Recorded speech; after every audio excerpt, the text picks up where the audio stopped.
Welcome to my desk. I am May. I am very happy that you're here. Today we're going to make this cute little coin pouch with a button snap. I name everyone my wallets, so this is no exception.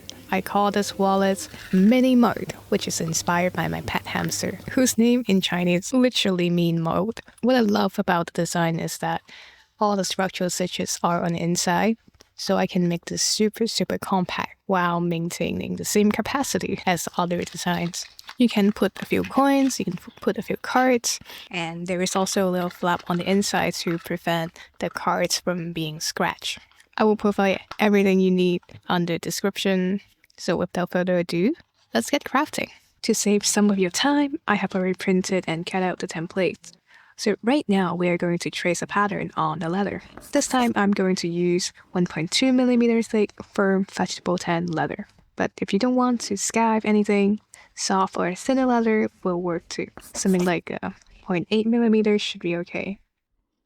As you trace a pattern, just make sure you press the template very firmly on the leather so it doesn't move around.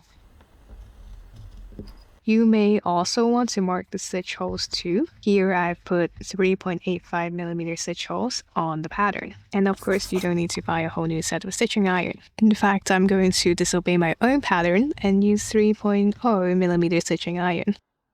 Once we're done tracing, we can cut them all out.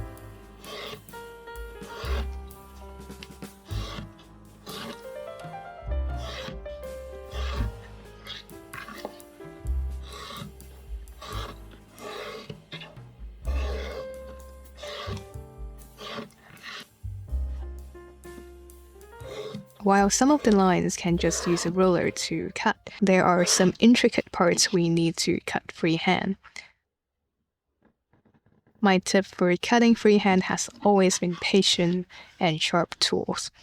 Although I feel like this pattern has a high tolerance for mistakes.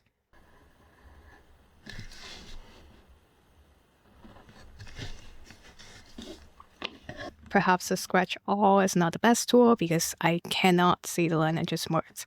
But that's okay because I'm going to put the template back on and cut it that way. I also chop the sharp corners on my flap as well, because in my patterns, sharp corners are strictly prohibited.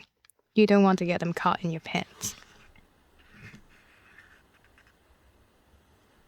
Don't forget to punch your holes for installing the snaps. I won't provide precise measurements because different manufacturers have different sizes, and I highly suggest you to measure the same size on your buttons before you cut the holes.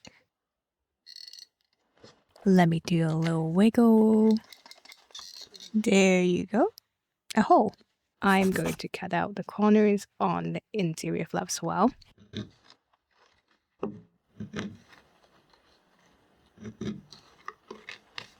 For those of you who choose the harder path of using thicker leather, you would need to scab the gusset.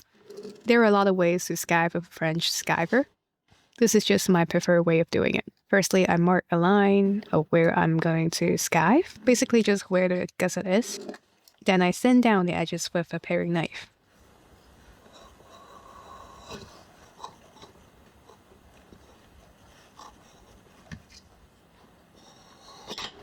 Jeez, that almost gave me a heart attack. Just keep swimming. Just keep swimming.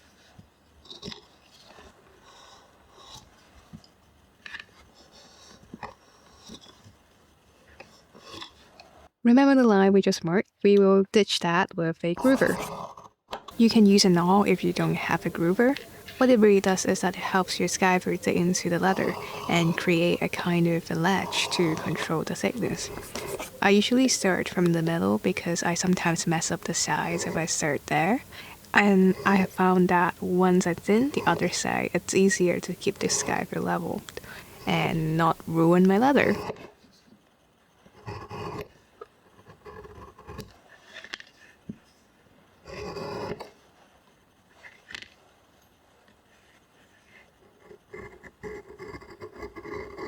It should look something like this once you're done.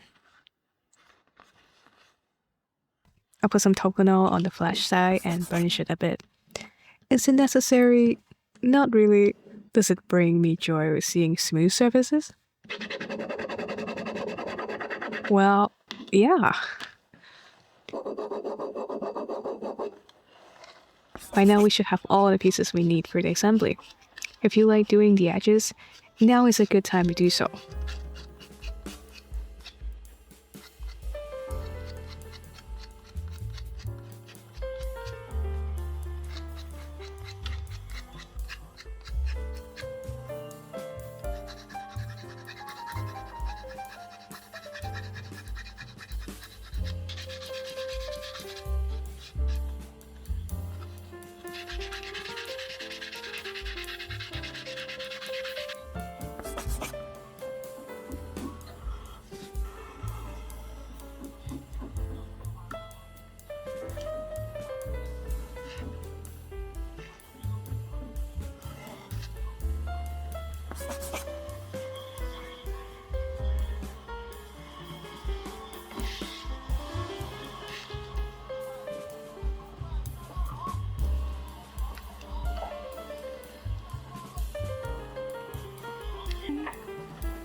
What you're looking at is the flap of the pouch, which is made of a top piece and a bottom piece. The bottom piece is designed with 3mm of trimming allowance, which is a bit larger than the top piece.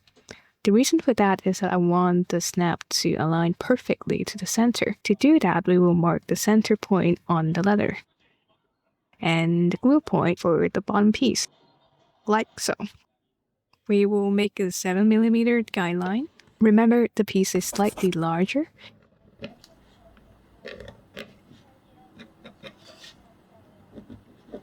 And a 4mm line on the top piece. Who am I kidding? This is completely invisible, but I think you get the idea. I'm gonna roughen it up with my knife and glue them.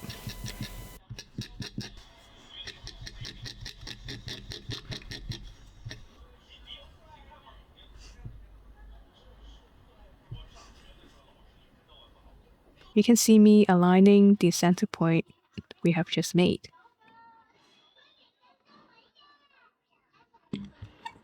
I know my roller sounds completely hideous. Just bear with me for a second. I will trim the leather with a Japanese knife. I am attempting master's level here because using a knife and a ruler is definitely an easier option.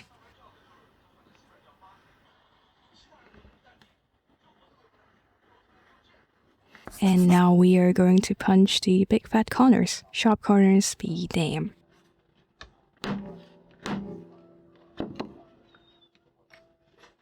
I'm using a 240 grit sandpaper to refine the edges a bit more. To me, it really just the little details that separate something that is made by us from something that's made by an amateur. I will make a 3.5mm line from the edge.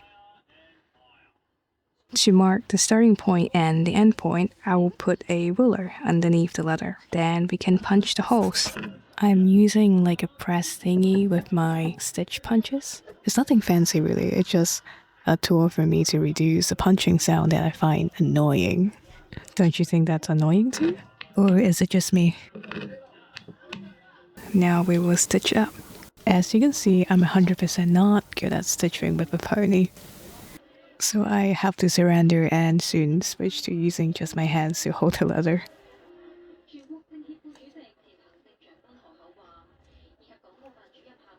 Let's press the stitches into the leather. Honestly, very underrated steps, I say. A small thing really just makes the stitches look cleaner.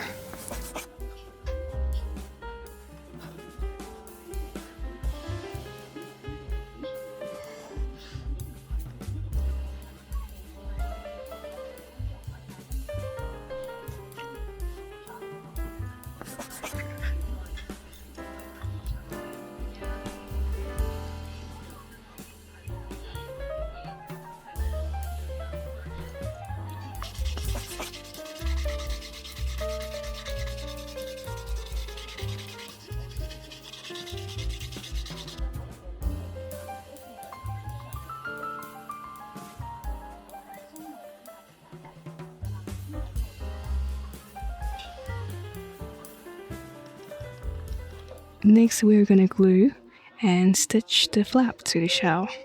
Make some marks on the shell with our template so we know where we're gonna glue.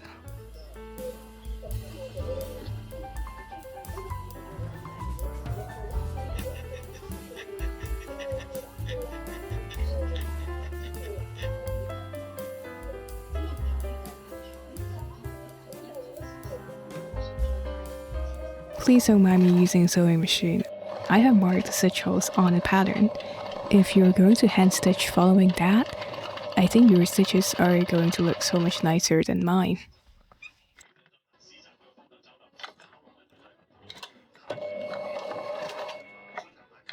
Since I was stitched this following part with the machine too, I did some complicated maths and I drew some guidelines on the inside of the shell. The better way to do it is to punch the holes on both sides and hand stitch them, so both pieces are perfectly aligned. Machine stitching is really quick, but you do lose some precision of doing everything manually.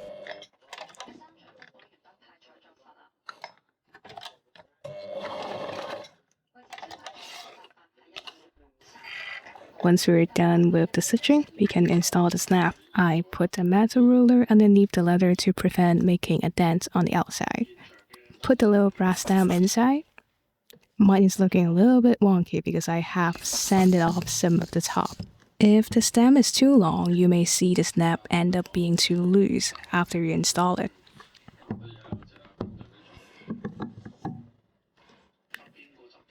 We're gonna install the metal snap as well. Don't sand this bit because usually that's less of a problem.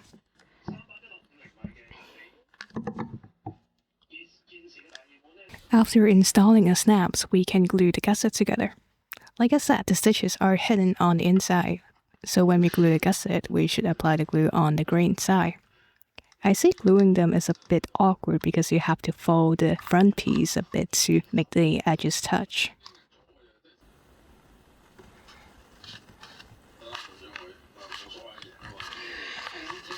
We'll put some binder clip as a glue cure.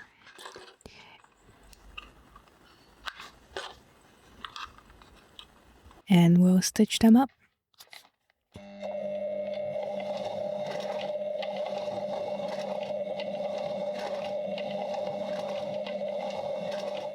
We are nearly done. All that's left to do is to turn the pouch inside out.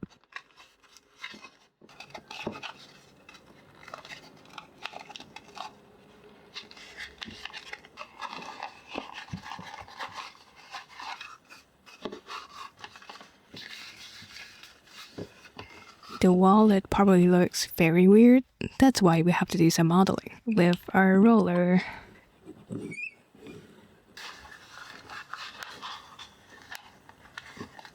It's going to turn out wonderfully. Just have a little faith in the process.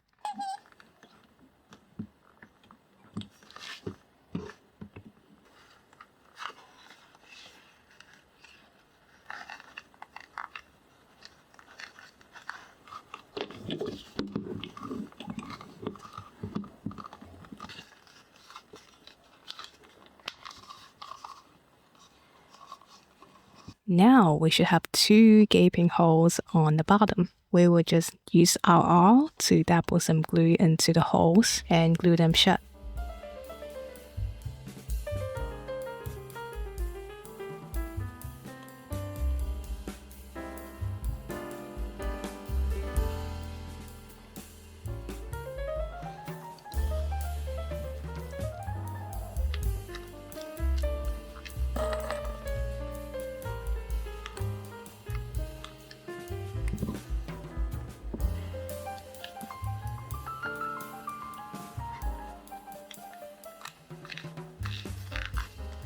We should be able to round out the corners with a round punch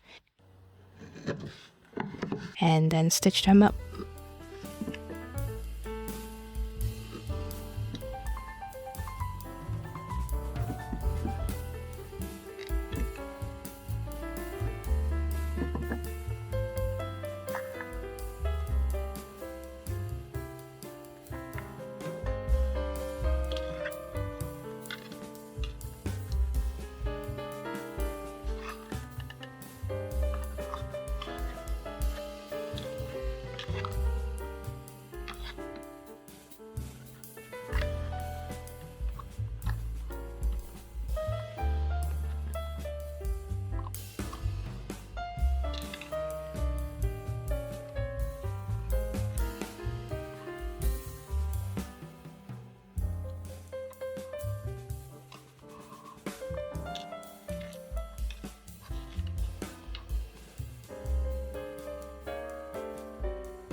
So here's our minimal coin pouch slash wallet. I personally think it looked amazing.